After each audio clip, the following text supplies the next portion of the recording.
ये कलवंजी और मेथी दाने को खाने का बेहतरीन तरीका क्या है और इसकी कितनी मिकदार होनी चाहिए। मेरे भाइयों, वो इलाके जो गर्म हैं, अब हुआ क्या कि मैं जिन इलाकों में लेक्चर देता था तो मैं तो उस इलाके के अकॉर्डिंग लोगों को बताता था। अब अल्हम्दुलिल्लाह सुम्मा अल्हम्दुलिल्लाह मेरे प्रोग्राम पूरी दुनिया में देखे जाते हैं, तो उन लोगों ने भी वैसे ही उन चीज़ों को खाना शुरू कर दिया, जबकि हर इलाके के लोगों को अपने जो एटमॉस्फेयर है उसके अकॉर्डिंग इस्तेमाल करना चाहिए। तो जितने गर्म इलाके हैं उन गर्म इलाकों में कलवंजी और मेथी दाने को दोनों इक्वल क्वांटिटी में लो और एक बड़ा चम्मच टेबल स्पून मिट्टी के ग्लास में भिगो, उसमें लेमन मिलाओ हस्बे ज़रूरत और ऑलिव ऑयल मिलाओ, और अगर शुगर नहीं है तो उसमें गुड़ मिलाओ और उसको रात को बॉईल कर लो। मिट्टी के बर्तन में बॉईल करो और फिर मिट्टी के बर्तन में उसको भिगो के रख दो, ताकि जो मिट्टी है उसकी गर्मी को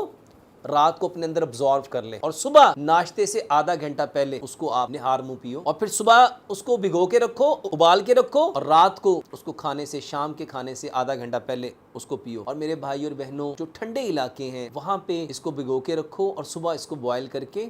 नीम गर्म हालत में सुबह को इसको पियो। और इसको कितना पीना है, हर इंसान अपनी बीमारी के अकॉर्डिंग, अपनी तकलीफ़ के अकॉर्डिंग इसको पिएगा।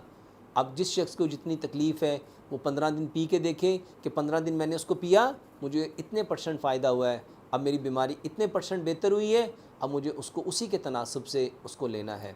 1 चम्मच, 1 टेबल स्पून रात को भिगो के रखेंगे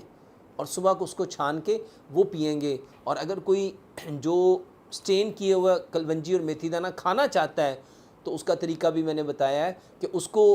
5 डिफरेंट फल लो, उसको छोटा छोटा काटो और उसके ऊपर डाल के उसको वैसे भी खाया जा सकता है, और अगर उसको कोई वैसे खाना चाहता है उसके ऊपर शहद डाल के उसको वैसे भी खाया जा सकता है, और अपनी मर्ज़ी से अगर कोई उसको बिना